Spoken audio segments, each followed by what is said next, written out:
हमारी खास पेशकश में आपका स्वागत है और हम बात कर रहे हैं मिडिल ईस्ट में संग्राम हराम। दरअसल इजराइल ईरान के बीच जंग से दुनिया में हलचल तेज हो गई है। इजराइल ने ऑपरेशन राइजिंग के तहत ईरान के ठिकानों जिसमें 6 वैज्ञानिक और मिलिट्री वहीं पलटवार करते हुए इजराइल 100 से ज्यादा मिसाइल दागी है।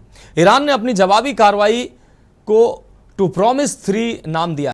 मध्य पूर्व क्षेत्रीय बीच इजराइल नेताओं ने प्रधानमंत्री नरेंद्र मोदी से स्थिति पर चर्चा की है, जबकि अमेरिकी राष्ट्रपति डोनाल्ड ट्रंप ने ईरान को परमाणु समझौता करने की चेतावनी दी। हालात को देखते हुए कह सकते हैं कि यह तनाव मध्य पूर्व में अस्थिरता को बढ़ावा दे रहा है। ये रिपोर्ट देखिए। इजराइल और ईरान जंग की बड़ी बातें। इजराइल ने 200 फाइटर जेट से ईरान के कई ठिकानों पर हमला किया। इजराइल ने इसे ऑपरेशन राइजिंग लायन नाम दिया। इजरायली ऑपरेशन में ईरान के 6 वैज्ञानिक, 20 मिलिट्री कमांडर मारे गए। ईरान ने पलटवार किया, इसे ट्रू प्रॉमिस 3 नाम दिया। 150 से ज्यादा मिसाइलें ईरान ने बैलिस्टिक मिसाइल से इजरायली रक्षा मंत्रालय को हिट करने का दावा किया। नेतन्याहू ने पीएम मोदी से बातचीत की और हालात की जानकारी दी। ट्रंप ने ईरान को धमकी दी, कहा परमाणु समझौता करे वरना बड़ा हमला। जंग के मैदान में इजराइल और ईरान।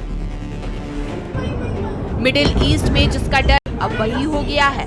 इजराइल और ईरान अब जंग के मैदान में कूद चुके हैं। इजराइल ने ईरान पर ताबड़तोड़ हमले किए हैं। ईरान के सैन्य ठिकानों के साथ साथ परमाणु ठिकानों पर भी बमबारी है। इजराइल ने बम और ड्रोन बरसाए हैं, जिनने ईरान में तबाही मचाकर रख दी है। वहीं ईरान सरकार ने देश भर में इमरजेंसी लागू कर दी है। बता दें कि इजराइल के हमले में ईरान के 20 टॉप कमांडर समेत 100 से अधिक लोग मारे गए। इनमें आर्मी और एयरफोर्स चीफ भी शामिल है। ईरान के 6 परमाणु वैज्ञानिक भी इजराइल के हमले में मारे गए। जानकारी के मुताबिक यहूदी देश ने ईरान के तेहरान में न्यूक्लियर रिसर्च सेंटर और 2 सैन्य ठिकानों को निशाना बनाया और डिफेंस सिस्टम व बैलिस्टिक मिसाइलें भी तबाह कर दी। वहीं आपको बता दें कि ईरान के कोम शहर के पास जामकरान मस्जिद के गुंबद पर झंडा फहराया गया। ये लाल झंडा सिया इस्लाम में बलिदान और बदले का प्रतीक माना जाता है। ये झंडा किसी बड़े हमले या महत्वपूर्ण व्यक्ति की मौत का बदला लेने की कसम का प्रतीक भी है, यानी संकेत साफ है। इजराइल और ईरान के बीच अब जंग का सीधा मोर्चा खुल चुका है।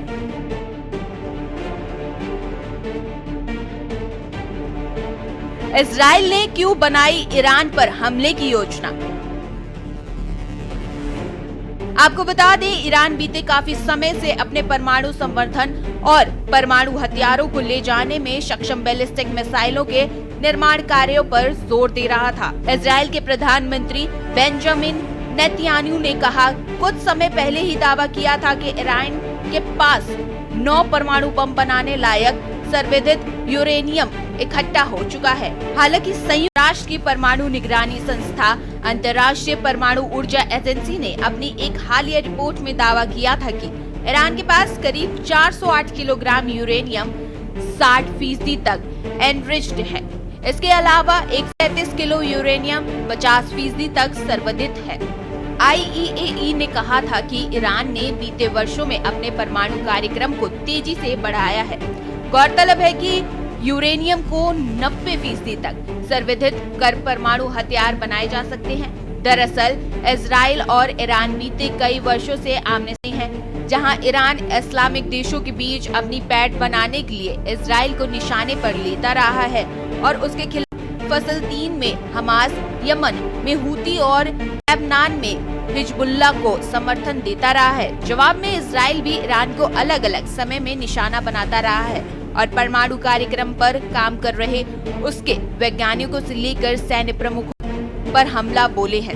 वहीं अमेरिका के राष्ट्रपति डोनाल्ड ट्रंप ने ईरान के इस कार्यक्रम को रोकने के लिए कुछ दिन पहले ही परमाणु कार्यक्रम को समिति करने के लिए उसके साथ बातचीत की पेशकश की थी। ईरान ने इसे स्वीकारते हुए अप्रैल में कुछ मांगों के साथ इस चर्चा में अपना पक्ष भी रखा। हालांकि दोनों ही पक्ष अब तक समझौते को लेकर एकमत नहीं हुए। इस बीच डोनाल्ड ट्रंप की तरफ से एक समझौते को लेकर जो 2 महीने की समय सीमा तय की गई थी वह भी खत्म होने वाली है। इजराइल की बमबारी से दहल उठा ईरान। दरअसल शुक्रवार सुबह 3:30 पर अचानक पूरा ईरान दहल उठा। इजराइल की तरफ से ऐसी बमबारी हुई कि पूरे ईरान में तहलका मच गया। इजराइल ने ईरान पर लड़ाकू विमानों के साथ 5 फेज में हमले किए। इन हमलों में ऑपरेशन राइजिंग लायन नाम दिया गया। इजराइल के इन हमलों से ईरान की राजधानी तेहरान दहल उठी। तेहरान के उत्तर पूर्वी इलाकों में भी धमाके की धमाके सुनाए गए। ईरान के खिलाफ ऑपरेशन राइजिंग लायन। पश्चिम एशिया में हिंसक संघर्ष थमने का नाम नहीं ले रहा है। हमास के हमले के बाद इजराइल ने पहले गाजा पट्टी में जमकर रक्तपात किया। अब इजराइल ने ईरान के खिलाफ ऑपरेशन राइजिंग लायन शुरू कर दिया है। इस सैन्य अभियान के तहत इजराइल ने ईरान में गोलाबारी की। परमाणु षड्यंत्रों पर इजरायली हमले के बाद ईरान के सर्वोच्च नेता आयतुल्ला अली खमेनेई ने कहा कि हमारे देश पर हमले के इजराइल को बड़ी सजा भुगतनी पड़ेगी। वहीं इजराइल के प्रधानमंत्री बेंजामिन नेतन्याहू ने कहा कि इजराइल ने ईरानी ठिकानों पर हमला किया है। इजराइल ने ऑपरेशन राइजिंग लायन शुरू किया जो इजराइल के अस्तित्व के लिए ईरानी खतरे को कम करने के लिए है। कहा कि यह ऑपरेशन तब तक जारी रहेगा जब तक कि खतरा कम नहीं हो जाता। ऑपरेशन राइजिंग लायन के जवाब में ईरान का ट्रू प्रॉमिस 3। जाहिर तौर पर इजराइल और ईरान की जंग ने पश्चिम एशिया में तनाव को बेतहाशा बढ़ा दिया है। इजराइल ने लगातार दूसरे दिन ईरान पर एयर स्ट्राइक जारी रखी। नेतन्याहू की सेना ईरान के परमाणु ठिकानों को निशाना बनाकर लगातार हमले कर रही है। शुक्रवार देर रात इजराइल ने ताबड़तोड़ मिसाइलें दागी। ईरान ने भी जवाबी कार्रवाई में इजराइल पर दर्जन भर से ज्यादा मिसाइलें दागी। इजरायली सेना ने 13 जून की सुबह ईरान पर हमला किया। इसे ऑपरेशन राइजिंग लायन नाम दिया गया। इस ऑपरेशन के तहत इजराइल ने ईरान पर 200 से ज्यादा फाइटर जेट से ईरान के 100 से ज्यादा ठिकानों पर हमला किया। इनमें ज्यादातर ईरान के परमाणु और सैन्य ठिकाने थे। ऐसे में ईरान भी जवाबी हमले करने में जुटा रहा। ईरान की मिसाइलों की वजह से लगातार सायरन बज रहे हैं। लोगों से बम शेल्टर में जाने की अपील की गई है। मीडिया रिपोर्टर्स के मुताबिक इजराइल ने भी ईरान के इस्फहान शहर पर मिसाइल अटैक किया है। इजराइल का दावा है कि यह हमला ईरान के परमाणु हथियार विकसित करने की क्षमता को रोकने के लिए किया गया, क्योंकि ईरान के पास अब परमाणु बम बनाने के पर्याप्त यूरेनियम जमा हो रहा है। इजरायली आईडीएफ ने 200 से 300 फाइटर जेट्स का इस्तेमाल किया, जिससे ईरान के 4 परमाणु और 2 सैन्य ठिकानों पर हमले किए गए। इजरायली हमलों में अब तक 78 लोग मारे गए और 350 से अधिक ज्यादा घायल हुए।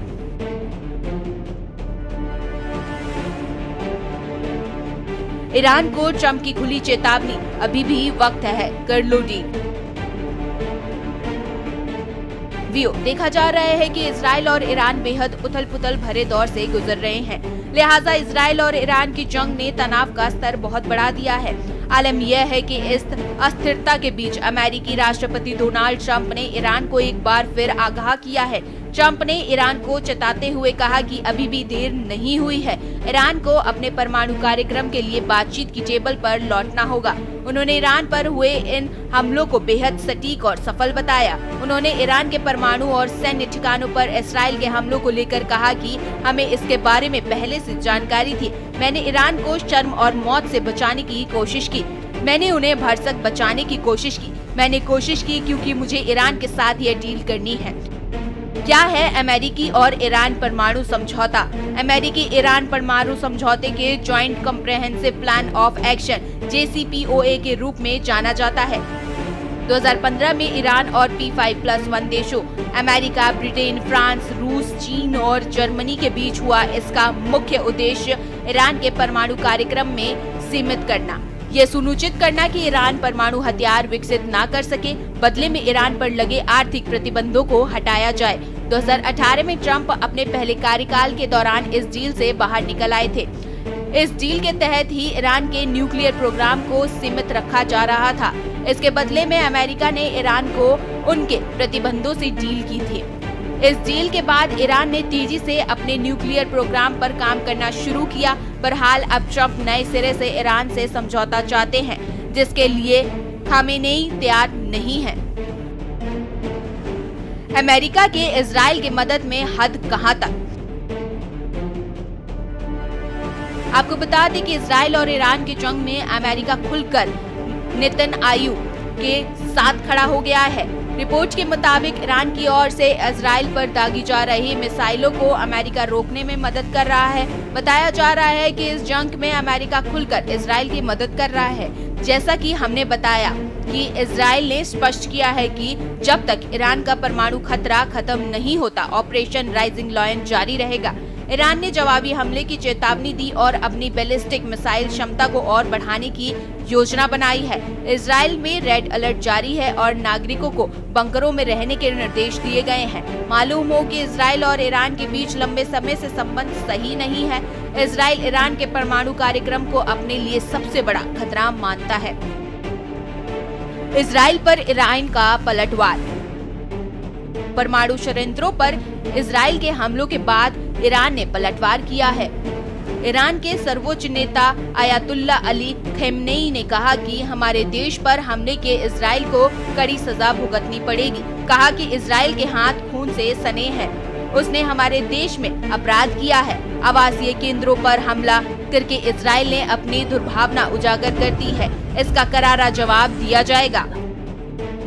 हमले के बाद तेल के दामों पर भारी उछाल। अचानक 7% बढ़ गए तेल के दाम, जो इस महीने में सबसे अधिक है।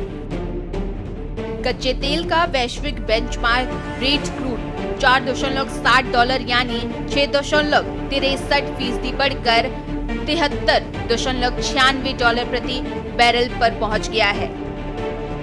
ये 27 फरवरी के बाद सबसे अधिक है। अमेरिकी वेस्ट टेक्सास इंटरमीडिएट क्रूड $4.99 या 7.33% बढ़कर $63.03 प्रति बैरल पर पहुंचा। रूस यूक्रेन युद्ध के बाद से यह पहली बार है जब कच्चे तेल की कीमतें इतनी बड़ी उछाल पर आई। तेल की बड़ी कीमत चिंताजनक है। इजराइल का कहना है कि वह ईरान को परमाणु बम बनाने से रोकने के लिए उसके खिलाफ लंबी मुहिम चलाएंगे। जंग से भारत में तेल की महंगाई की चिंताएं। आपको बता दें कि तेल की कीमतें बढ़ती हैं तो सीधा प्रभाव महंगाई पर पड़ता है। भारत दुनिया का तीसरा सबसे बड़ा तेल उपभोक्ता है। भारत की अर्थव्यवस्था तेल पर आधारित है और यह अपने घरेलू जरूरत के 85% से अधिक हिस्से के लिए आयात पर निर्भर है। ये सऊदी अरब, इराक, यूएई जैसे मध्य पूर्वी देशों से बड़ी मात्रा में तेल खरीदता है। अगर ईरान ने होर्मुज़ की खाड़ी से तेलों की आवाजाही पर रोक लगाई तो तेल की कीमतें बहुत बढ़ जाएंगी, जिससे भारत में महंगाई बढ़ेगी। तेल के दाम बढ़ने से यातायात सेवाओं के दाम बढ़ेंगे और हर क्षेत्र में परिवहन की आवश्यकता होती है, जिससे सभी चीजों के दाम बढ़ सकते हैं। आपको बता दें कि होर्मुज़ की खाड़ी 8 द्वीपों में मिलकर बनी समुद्री रास्ता है, जिसके 7 द्वीपों पर ईरान का नियंत्रण है। खाड़ी के एक तरफ अमेरिका समर्थक अरब देश है तो दूसरी तरफ ईरान है। इस खाड़ी में 2 समुद्री रास्ते हैं, जिससे जहाजों की आवाजाही में आसानी होती है। यह खाड़ी तेल व्यापार के लिहाज से बेहद महत्वपूर्ण मानी जाती है, क्योंकि यहाँ से दुनिया के सबसे बड़े तेल टैंकर और जहाज गुजरते हैं। इसी रास्ते से होकर एशिया, अमेरिका, यूरोप और दुनिया के अन्य बाजारों में मध्य पूर्व का तेल पहुंचाता है।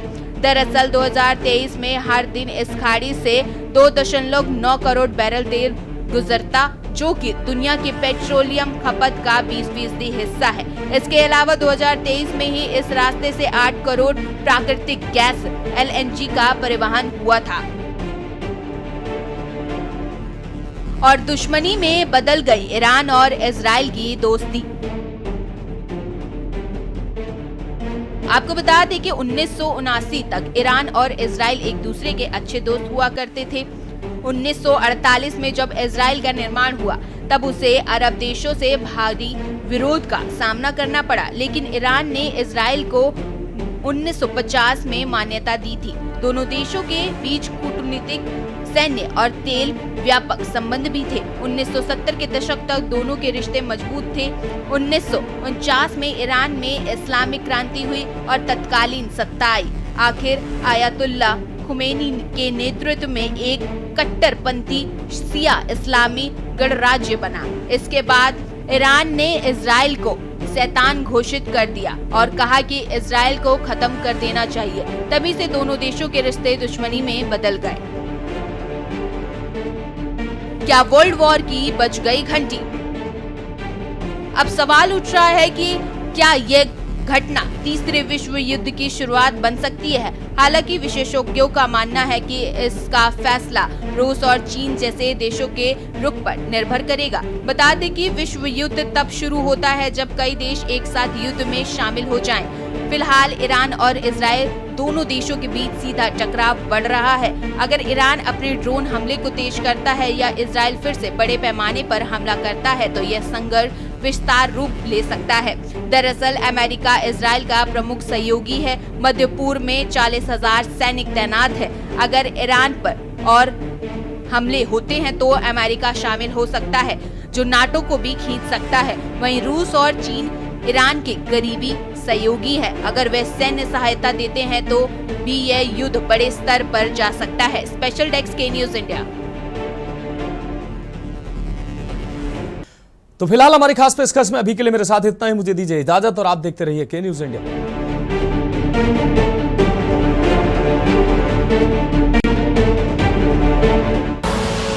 आप देख रहे हैं के न्यूज।